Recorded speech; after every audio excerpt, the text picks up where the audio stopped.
ఏమిటి ఆ పట్నం నుంచి వచ్చినవాడు మా అన్నయ్యని దులిపేశాడా? అవునే, ఈ మధ్య మీ అన్నయ్యకి మరీ పొగరెక్కింది.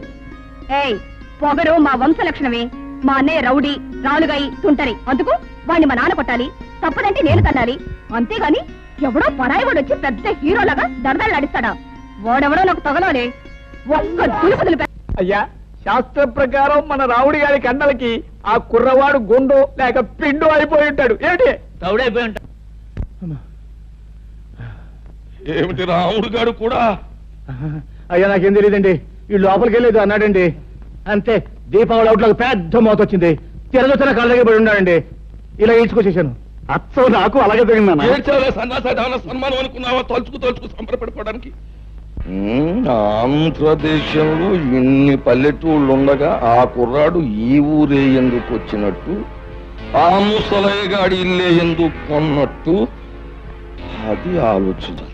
తమరు లేచి రాజు వెడల రవితేజములు అలరగా అన్నట్టు అక్కడికి వెళ్లి ధ్వజస్తంభంలాగా నిలబడి కళ్ళు ఎర్ర చేశారంటే తనే వచ్చి మీకు ఆమె పడిపోతాడు.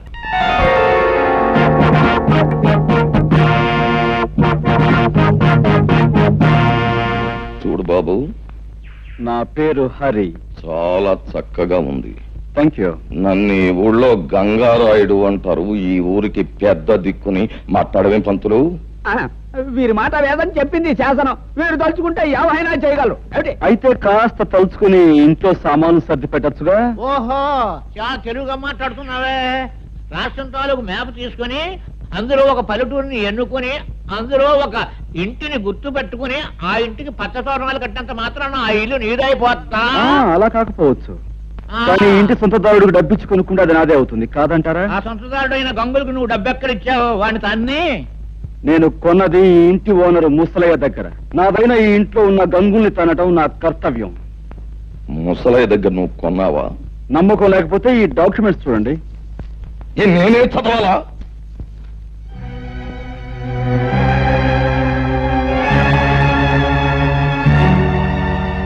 చూడండి లింగం గారు, మీకు మరో శుభార్త. ముసలయ్య దగ్గర ఈ ఇల్లే కాక అతని 4 ఎకరాల పొలాన్ని నేనే కొన్నాను. ఇన్నేళ్లు దాని మీద వచ్చిన ఆదాయాన్ని తమరు మూట కట్టుకున్నారని తెలిసింది. సాధ్యమైన త్వరలో ఆ మూట నాకు అందివ్వకపోతే తమను కూడా ఒక ఆట ఆడించాల్సి వస్తుంది. అదన్నమాట విషయం. చూడబ్బాయ్ హరి, చాలా సంతోషంగా ఉందయ్యా నాకు. ఎందుకంటే మా లింగానికి వార్నింగ్ ఇచ్చే మగవాడు ఇన్నాళ్ళకి నాకు కనిపించినందుకు చాలా సంతోషంగా ఉంది. చూడు లింగం, ఆ అబ్బాయికి ఇవ్వాల్సిన సొమ్ము అనా పైసలతో మూట కట్టి పళ్ళెంలో పెట్టిచ్చే, లేకపోతే ఊరంతా చిచ్చి అని తప్పని అంటారు. చూడబ్బాయి హరి, మా ఓణ్ణి నేదో అన్నాడంట, నువ్వు పెసరెట్టు ఎట్టేసావంట.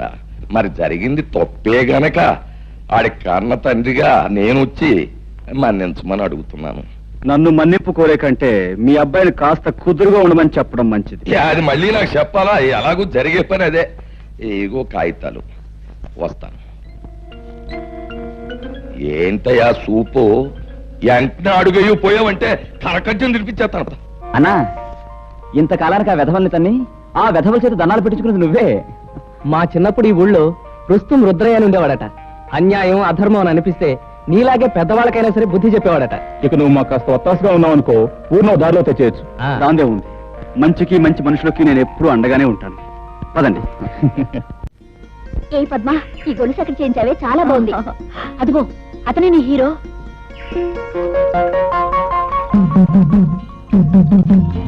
చాక కాదు, చూపులకు హీరోలాగే ఉన్నాడు కదే. ఆగండి, ఈ హీరో గారి జోరేమిటో తేల్చేస్తారు. ఏయ్, నిన్నే. నిన్నే ఏమిటి? పేరు తెలియకపోతే అడిగి తెలుసుకోవాలి. నీ పేరేంటి? ఊళ్ళో మారుమోగిపోతోంది, వినలేదా?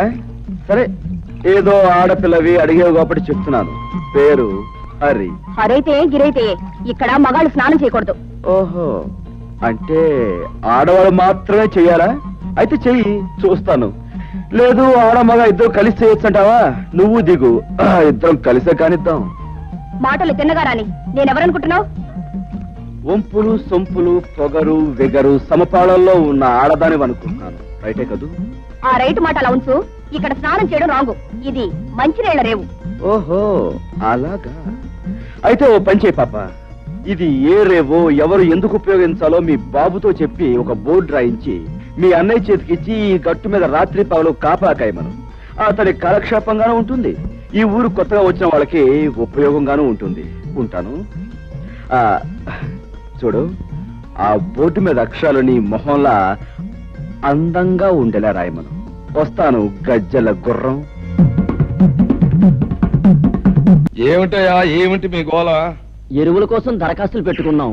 మరి నిన్న సాయంకాలం దిగిన ఎరువులు ఇవాళ ఉదయానికి అయిపోయంటే మేమేమైపోవాలి బాబు గారు? అవును బాబు గారు, చాలా అన్యాయం. ఏమిటయ్యా అన్యాయం? ఎరువులన్నీ మేము ఏమన్నా పిండి వంట చేసుకుని తినేసేసామా? ముందు వాళ్ళకి ముందు ఇచ్చాం, తర్వాత కోట వచ్చినప్పుడే మీకు. శాస్త్ర ప్రకారం ఈ సంవత్సరం ప్రారంభకాలం నుంచి కుజుడు కుంటినరకే నడుస్తున్నాడు. మళ్ళీ కోట ఎప్పుడు వచ్చేది? కుజుడు బుధుల్లోకి రేపటి ఇంగ్లీష్ పేపర్ లో ఇవాళ తాజా వార్త. కుజుడు బుధుల్లోకి రాకుండానే అక్కడ గోడౌన్ తలుపులు తెరుచుకుంటున్నా.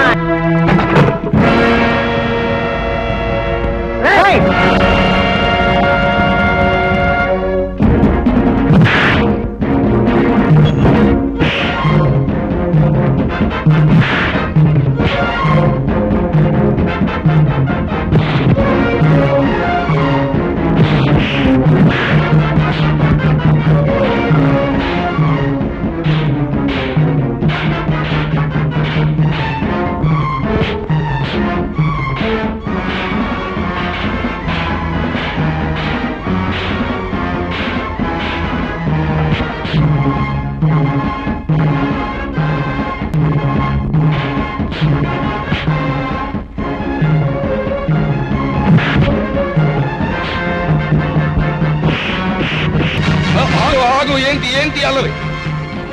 అల్లరి కాదు రాయుడు గారు, మీ ఆధ్వర్యంలో జరిగే అన్యాయాన్ని అరికట్టే కార్యక్రమం. ఏంటి నా ఆధ్వర్యంలో అన్యాయమా? నాకే అర్థం కావట్లేదు. మీకు అర్థం కాకపోవచ్చు, కానీ లింగానికి పూర్తిగా అర్థమై తీరాలి. అయ్యి బాబా నాకా? పేద రైతులు చదివితే ఎరువులు అయిపోయాయని చెప్పాడు ఈ పెద్ద మనిషి. మరి గొడవలో దాచిన సరుకంతా ఎవరి కోసం చెప్తే విని ఆనందిస్తాం. ఏమయ్యా లింగం, నాతో కూడా ఎరువులు అయిపోయాయనే చెప్పావు, మరి ఆ మూటలన్నీ అలా దాచుంచావు. అదేంటండి బాబు, తమతో చెప్పాకే. అదేంటండి ఏది తెలియనట్టు. సంపెత్త నూనెత్తే ఉంటారు. ఇదే కుర్రోళ్ళ చేత ఇక్కడే గోయిదేంచి కప్పెట్టించేస్తారు. మంతులా అయ్యా ఒక్క కాపుగా చూడారి బాబు, నీలాగే నేను అన్యాయాన్ని అధర్మాన్ని సహించలేను. మా లింగం పేద రైతులను ఇలా మోసం చేస్తున్నాడని నాకు ఇప్పుడే తెలిసింది. ఇంకెప్పుడు ఇలా జరగనివ్వను. ఇప్పుడున్న ఎరువులన్నింటినీ పేదలైన రైతాంగానికి వెంటనే పంపిణీ చేయించేస్తాం. చాలా సంతోషం, మీరు మంచివారని విన్నాను. ఇప్పుడు మీ మాటల ద్వారా అది నిజమని తెలుసుకున్నాను. పునరావు, మనం వచ్చిన పని పూర్తయింది, వెళదాం పదండి. ఇది ఎక్కడ దారుణం అండి? దాచి ఉంచు, బ్లాక్ లో అమ్ముకుందామని చెప్పింది మీరేగా. అందరి ముందు నన్ను వ్యర్థం చేశారు. అబ్బా, మరి ఊరికి అలా గిజ్జు పోకయా? ఆ కరోనా కొడుకుల ముందు మొత్తం అంతా ఎదవలం అయిపోవడం ఎందుకు? నిన్ను ఒక్క చెప్తే సరిపోద్ది కదా అని అలా అన్నావు.